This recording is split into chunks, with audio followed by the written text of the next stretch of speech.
नमस्कार प्यारे साथियों, आप सभी का फिर से स्वागत है आज के महत्वपूर्ण सेशन में। साथियों, आप सभी को मेरी तरफ से नए साल की हार्दिक शुभकामनाएं।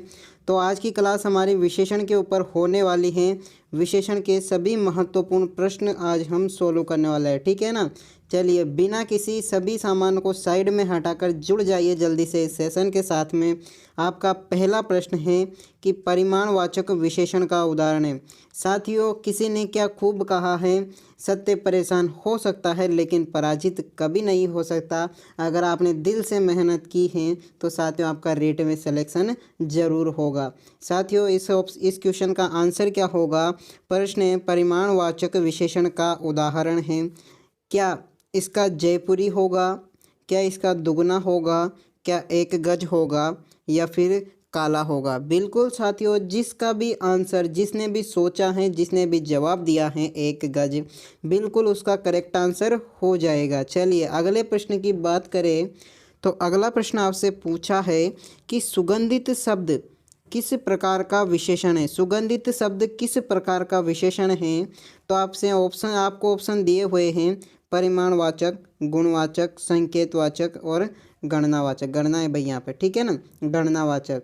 ठीक है, मेरे लेखनी पे मत जाना, कुछ शब्दों में मिस्टेक हो गई, लेकिन आपको मैं यह दावे के साथ कर सकता हूँ ये क्लास आपके लिए बहुत इंपॉर्टेंट है, ठीक है ना। इसका आंसर जिस किसी ने भी सोचा, जिस किसी ने भी देखा और जिस किसी ने भी जवाब दिया गुणवाचक, ठीक है ना, उसका आंसर भाई बिल्कुल सही है। मजाक के साथ पढ़ाएंगे हम लोग, ठीक है ना। तो गुणवाचक इसका करेक्ट आंसर होगा क्योंकि सुगंधित एक गुण को व्यक्त कर रहा है, ठीक है।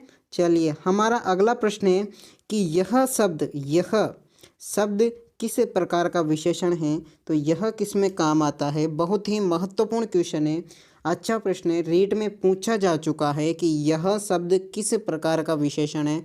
बिल्कुल साथियों, जिस किसी ने भी संकेतवाचक इसका आंसर दिया उसका करेक्ट आंसर होगा क्योंकि यह हम किसी से आप अपनी सीट पर खड़े होके बोलो कि यह पेन मुझे चाहिए, आपने इशारा किया यह मुझे चाहिए, तो आपने पेन की तरफ इशारा किया, यानी कि आपने संकेत दिया, तो ये संकेतवाचक होगा। इस प्रकार से आपको सोच सोच के आंसर देना है।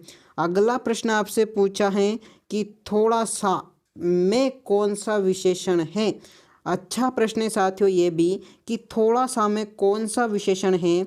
क्या परिमाणवाचक होगा या फिर सार्वनामिक होगा या फिर संख्यावाचक होगा या फिर व्यक्तिवाचक होगा। जल्दी से आंसर दो साथियों इसका। बिल्कुल साथियों, जिसने भी इसका आंसर परिमाणवाचक दिया है उसका आंसर बिल्कुल करेक्ट है क्योंकि थोड़ा सा एक परिमाणवाचक है, ठीक है ना। मैंने आपको थ्योरी लिखाई थी उसमें भी बताया था, ठीक है। अपना अगला प्रश्न है कि सरलतम विशेषण की कौन सी अवस्था है। अगर अच्छा प्रश्न है साथियों, इसका आंसर जिस किसी ने भी इसका आंसर दिया क्या उत्तम अवस्था, उसका आंसर भाई बिल्कुल सही है, सी ऑप्शन इसका करेक्ट आंसर होगा।